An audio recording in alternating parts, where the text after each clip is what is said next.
Somewhere you find that they look like the same. Not necessarily tribal or regional. Because I have said that.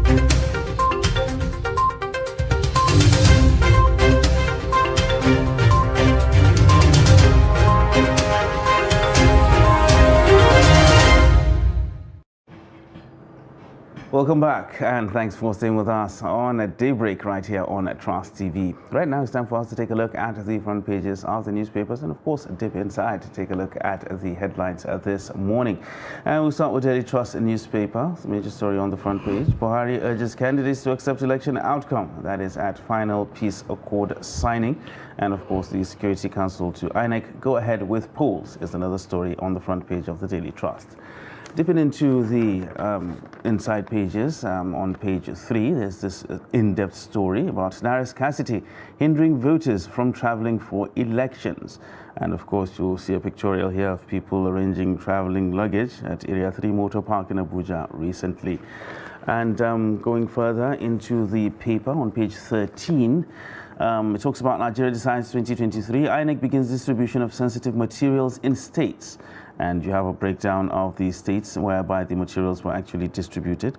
And of course, INEC assures of credible polls as campaigns end today. Tinubu set to win Saturday's presidential poll, says APC national chairman. And APC Labour Party clash over post-election violence watch list. And that is another story on page 13 of the Daily Trust newspaper. Dipping further, going to the city and crime page now, locals raise alarm as 20 goats rustled from Kwara community in 1 week. And that is quite a number. Buhari approves appointments of chairs and board members of FCT agencies. And FAO distributes 2,000 safe kits to households in Yobe State. Now, looking at other crime stories here, I spent proceeds of robbery on drugs, says a suspect. And of course, the pictorial there of these suspects, they are suspected vandals paraded by the police in Plateau State. And on a sad note here, 2 killed, many injured in 2 road accidents in Lagos. And that is quite alarming indeed. Well, for these and other stories, pick up the Daily Trust newspaper and turn to the inside pages for more details. Moving on to the Nation newspaper this morning with the major story: why I seek your mandate to be president, by Tinubu. APC candidate right Nigerians, 155 North Christian leaders pledge support. Alake opponents will be shocked. 4 parties, 5 governor candidates backbid. And to other stories, the Supreme Court fixes verdict in Naira's redesigned suit for March 3rd. Justices to decide contents of court, jurisdiction, use of old notes, others. Apex Court ruling on use of old Naira side by side with new notes subsist, says Sands. And then you have the result of a poll recently that shows that Tinubu consolidates his leads ahead of the elections. Naira exchanges for 766 to $1 at parallel market as Osun Speaker attacked. And to other stories, accept results, avoid acrimony, Buhari tells candidate. And 2 days to go, don't vote for them, please vote for BAT. You have that also on the window directly above the nameplate. These are the major stories on the front page of the Nation newspaper. Right, next we'll take a look at this Nigerian newspaper and the major story on the front page. Polls, 48 hours to go, frenzy, tension, horse trading across parties. Still a 3-horse race of Tinubu, Atiku and Obi. And another story, still talking about the elections, ADP, YPP, PRP, APM. Collapse structure for Tinubu in southwest states. Now about the Naira redesign policy. Supreme Court to give ruling on Naira redesign policy after presidential poll. Now that is a story that can be found on page 6. Towards the bottom of the front page there, Naira scarcity protests. We're investigating governors over inciting utterances, says the Inspector General of Police. And INEC chairman briefs Buhari on preparations as parties sign peace accord. At the very top of the front page there, besides the nameplate, Nigerians spend $249.6 million on foreign health services in 9 months. Details of that can be found on page 15. Now, these are the major stories on the front page of this Nigerian newspaper this morning. And moving on to Blueprint newspaper this morning, we have there as the major story, 72 hours to presidential polls. Kalu rules out Obi, says Nigeria not ready for Igbo presidency. Claims Wike, Ikpeazu, Ugwuanyi, Makinde working for Tinubu. Will defeat APC flag bearer Saturday, Atiku boasts. Supporters insist Obi remains candidate to beat. CSOs rate Kwankwaso high. Respect voters' choice, accept results, Buhari tells candidate. You'll find their pictures from of the presidential candidates yesterday. Flag bearers of the major political parties and other presidential candidates during the second signing of the National Peace Accord by the candidates and their political parties ahead of Saturday's presidential election in Abuja. And to other story, Naira redesign anxiety as Supreme Court fixes March 3rd for judgment. Shuts door against interested states seeking to join. And insists old 1,500 notes remain legal tender. NPO names Izazi, ex-NBA boss, Mahmoud, others as National Ombudsman's members. And to other story, 44% of peace accord violation by parties, spokesperson. This is coming from Abdul Salam. And NCP approved Marcel as preferred bidder for Zungeru hydroelectric power plant. So much about that particular company. And to other stories, scarcity of Naira threatens 220 billion informal economy. And Buhari hails Kakovit for donating 350 security vehicles. These are the major stories on the front page of the Blueprint newspaper. All right, next we'll take a look at the business day, and this is the major story on the front page. Nigeria's economy slows in 2022 as agri industry sectors disappoint. And stock markets see first net foreign inflow in 5 years. And it also carries an explainer how to view election results live. And if you want to do that, you turn to page 39 of the business day to get that explainer. Commuters shift to digital payments as Naira scarcity bites is another story on the front page of the business day. And a story here that could be quite interesting, how corruption, ineptitude are sinking Nigeria's embassies. Now, these are the major stories on the front pages of Business Day newspaper this morning. And that's it on the papers this morning. We now have joining us in the studio, as always, the editor-in-chief, Dateline newspaper, Madam Nasrullah. It's a pleasure to see you in the studio this morning. I was hoping that by today you would have lost some weight from what appears to be a daily exercise in search of the Naira, but I'm glad that that is not manifesting as bad as I had expected, perhaps. And I think we are closing in on ground zero. We are hoping that after the elections, whatever is left of what has been hoarded, as most of those in authority have claimed, would then be released, if not released on the day of election, but hopefully not for the purpose of buying vote. But it's a pleasure to see you again this Thursday morning. Most of the papers this morning, well, just to apologize to viewers at home that we couldn't take so many of the papers because it appears the political parties have bought them over. So since what we wanted to bring to you is the news rather than advertisement, we made do with just a few of them. But you are sure not to miss out on what the major stories are. We've seen all the papers seem to be talking about which is the right thing to do. 24 hours to the election, we saw the peace re-signing. Well, I'm not sure how to really describe that, whether it was a re-signing or there was another phase of it, of the peace agreement yesterday by the major political parties and the front. Was it the front line? I saw somebody there, and all the presidential candidates, perhaps. Yeah. What do you think is the significance of this re-signing just 72 hours to the elections, and the charge by the president, especially that candidates should be prepared to accept the outcomes of the election? Well, I think it's very important, the fact that all the candidates, are coming out to recommit themselves to, things that they have promised earlier. Unfortunately, when they first signed the accord, so many of them didn't actually respect that, because we had instances where, you know, spokespersons, campaigns, you know, coming out to speak in manners that you wouldn't expect, you know, even a right-thinking person actually to do. I saw so many instances, and it cuts across all the candidates. You know, there is no like a specific, you know, person to say this was the only party responsible for all the negative comments and what have you. And then as for the call by the president for all the candidates to accept a result, what else can you do? If you go by the laws of the land, if you are not satisfied with the outcome, there is a process, there is a procedure, there are the courts, and you can take your grievances there. But the best is for you to accept the verdict of the people. If the people think maybe this is not your time, probably you have another time.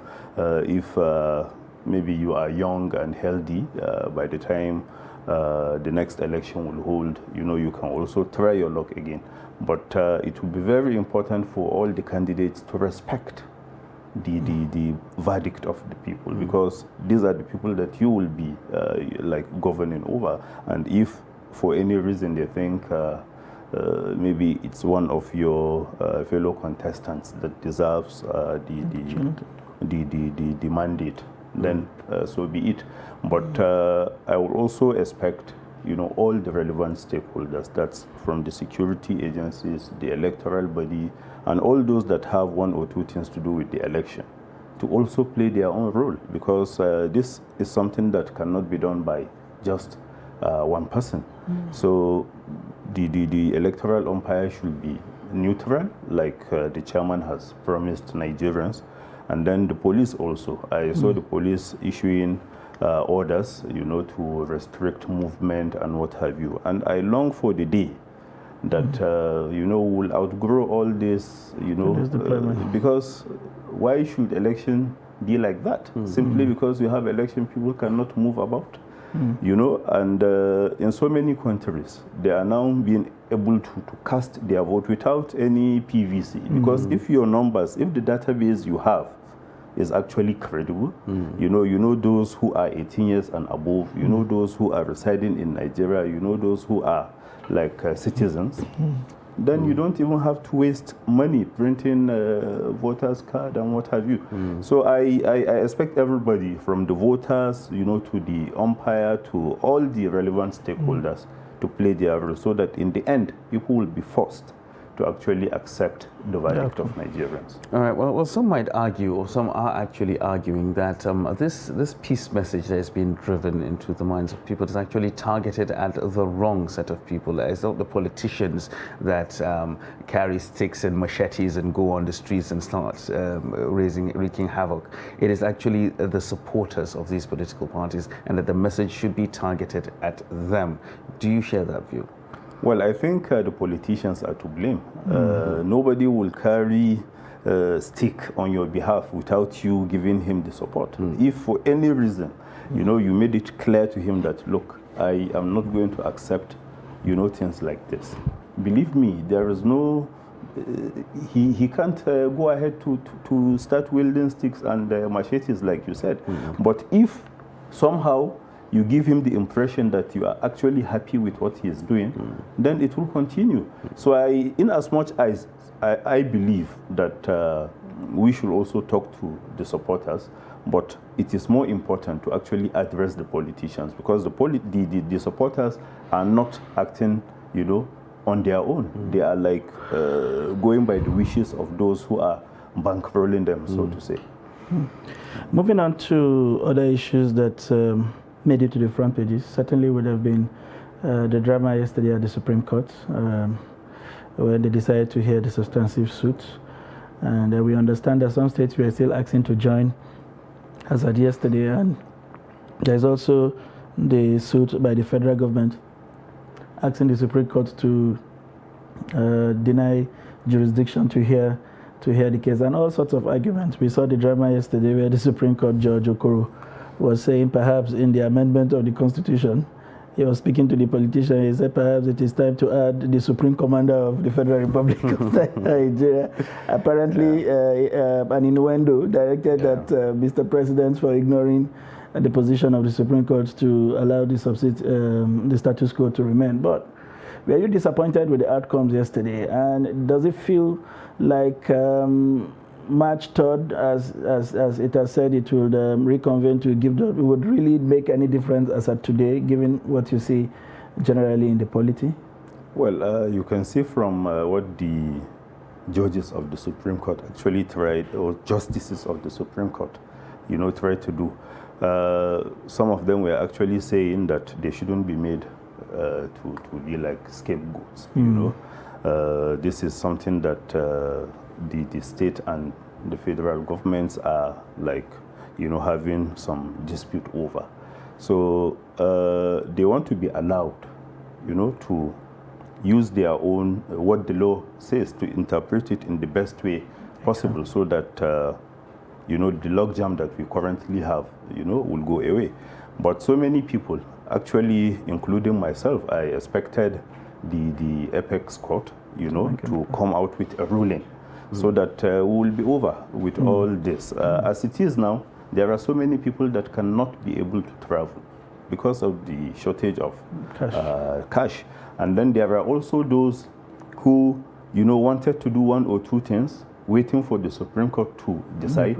And then in the end, it turned out to be like an anticlimax, because what you expected did not materialize. And then when you say by the 3rd of March, you will give your own verdict, then what happens between now and the 3rd of March? And then if, like the president said, some of the reasons for all the new policy, includes stopping politicians from buying votes, then what happens to the governorship election? Because if for any reason the currency, is back in circulation, then that means, it can still be made,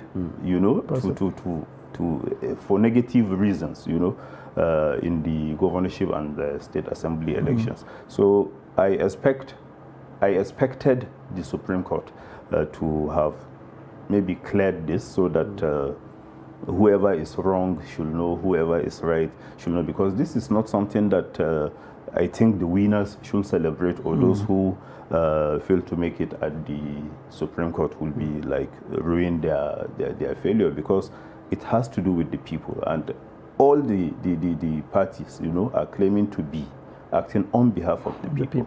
So we shouldn't make the people to be the ones suffering for this unnecessarily.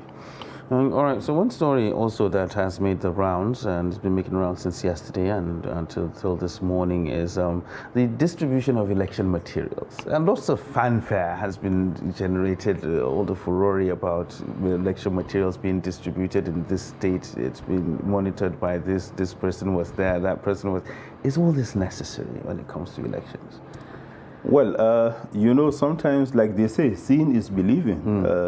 Without the electoral body coming out to show the people that actually, look, we are ready to hold this election. You can see we have started moving the non-sensitive materials earlier. Now we are in the process of, sending all the necessary materials to the places where they are supposed to be, so that by Saturday, Nigerians will be able to cast their vote and then wait for the outcome. Because if you fail to do this, right now there are still some people who do not believe that if you look at current happenings, realities on the ground, maybe the election may not even hold. And it's a valid argument for them as far as they are concerned. So you need to try as much as you can, to convince them by coming out to show them that, okay, these are the sensitive materials that are required for the election, and we have started moving them, so that the people will know that you are actually ready, just like you said earlier, that you are ready to hold this election. And then even the police authorities have come out to say that the electoral body should go ahead with its distribution of materials, because as far as they are concerned, they are going to give the necessary security cover that we need to hold the election. Interesting. Staying. So many issues seem to be relating to the election. That is the single biggest event on the African continent, if you like, that will be happening in 48 hours. To have international observers deploy 145 or 46,000 persons to this country. I mean, that's enough to deliver a governorship vote in some state, if you like. But moving slightly away, the IGP yesterday hinted that they are investigating utterances by governors over the Naira Cedi that had the potential to cause chaos or breakdown of law and order. I mean, some of us are privy to those open statements, largely by Erifai, Ganduje, and then followed by the social media trotters like to call him the Elei of Abeokuta, the governor of Abeokuta. And we have also seen Lagos. And in fact, it has descended to even emirs. One of them was also quoted as telling his subjects to disregard the pronouncements of the president. As a country, how sensitive is this kind of call? Yesterday, I stumbled on a video by Oshomole, telling his people outrightly, we are not with the president on this. But this is dicey. Some people say it's the triumph of democracy because people should be able to stand up to what they see as a disregard for the rule of law by the president himself. But others have said, regardless of how that is seen, the president is the president. If we can all challenge his action at will, then we probably don't have a nation. How do you see these arguments? Well, I think the Supreme Court actually left some room for ambiguity, from the first pronouncement that they made. If they were clear enough, probably the president wouldn't have found a way to maneuver, to maneuver his way. Because if you had come out to say the president, the CBN governor, or all those responsible should make sure, they maintain the status quo pending when we will decide on this matter. But that did not happen. So, and once there is ambiguity, you expect all the parties to try to make their argument so as to appear, to have like a better case as far as the issue is concerned. So, for the governors telling their subjects, to keep, using the old notes, they are like, taking into consideration what the Supreme Court ruled. And then for those who think otherwise, then they are respecting what the president the president's position, which so many lawyers have come out to say that there is no basis for that in law. Once the court assumes jurisdiction, if you are challenging that, you should go back to the court. But you can't on your own decide to disregard the decision of the court or decide to pick which one you should actually work with. But for people to be like left in the lurch, because that's actually what's happening. Your traditional rulers coming out to tell you one thing, and then those acting on behalf of the federal government coming out to tell you something different, then you will be at a loss. Which one do you respect? Which one do you respect? Because they are people you look up to, and they can't even agree on something that has to do with the law. And one thing I find interesting about lawyers, is they make all sorts of arguments. I have never seen a situation whereby a lawyer will tell somebody, right from the beginning that, no, you don't have a case, so let's not even go to the court.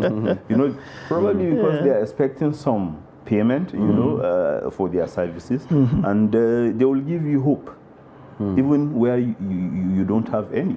And so since lawyers are right now, arguing from both sides of the divide, then we will wait to see what the Supreme Court will decide in the end, because like they say, they are the final arbiter, and once they decide on the matter, you just have to go with it. All right, well, since we've circled back to the Naira redesign policy, I mean, like we've heard some stories, and we actually took a report earlier when some were actually speculating that this cash crunch might actually affect voter turnout when it comes to the election? Because a lot of people are not able to travel to where they are registered to vote so that they can cast their votes, and that will affect voter turnout. Where do you stand on that? Yeah, that's very true, because you can see even 2-3 days to the election, people are not traveling. And if you look at what happened in the past, you know, ahead of the 2015 election, ahead of the 2019 election, so many people, you know, traveled back to where their, you know, voter, you know, where they are supposed to vote, so that they will be able to take part in the exercise. But right now, so many people are saying, which one should you even do? Is it to get the money that will allow you to do the necessary things that you need to do, or is it to travel with all the uncertainties of, you know, and the hassles of traveling on Nigerian roads? So I believe this will, to a large extent, affect, you know, voter turnout. And so many people have said the conduct of politicians over time, you know, has also like dampened the morale of people.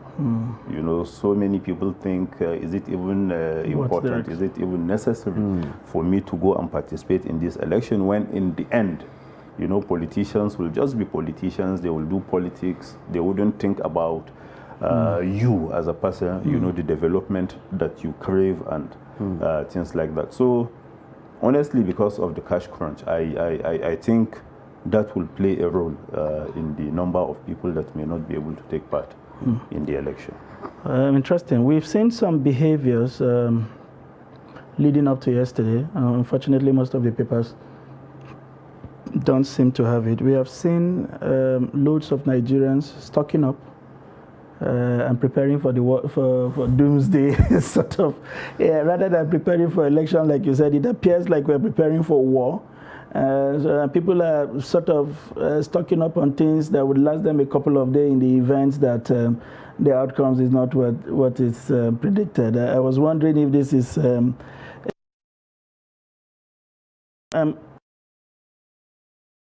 some of the things the papers are reporting. It's saying they're to foster credible billionaire, the parallel market rate.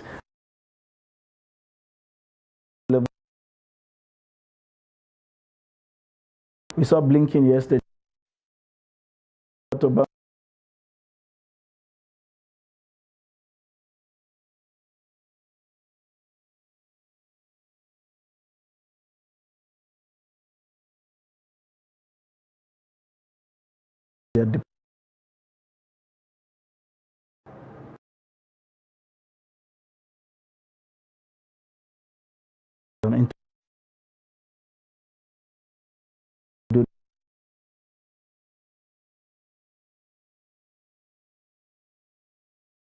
They are initiating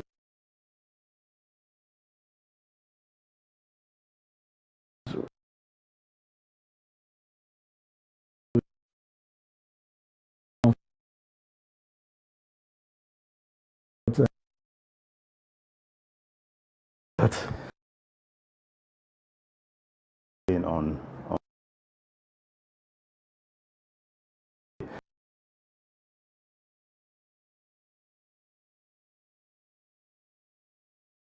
you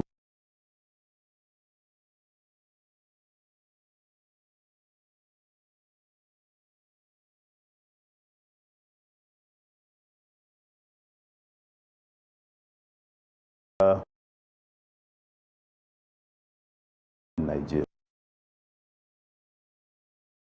occupy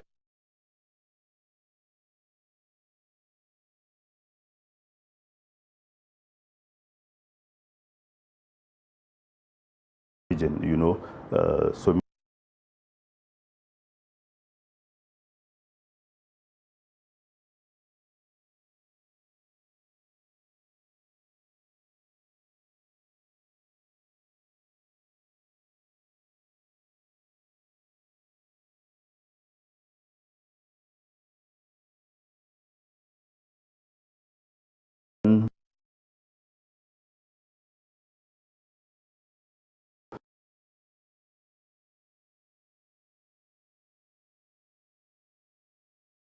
to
But in a situation where you find that a person look like the same, Not necessarily tribal or regional. because I have said that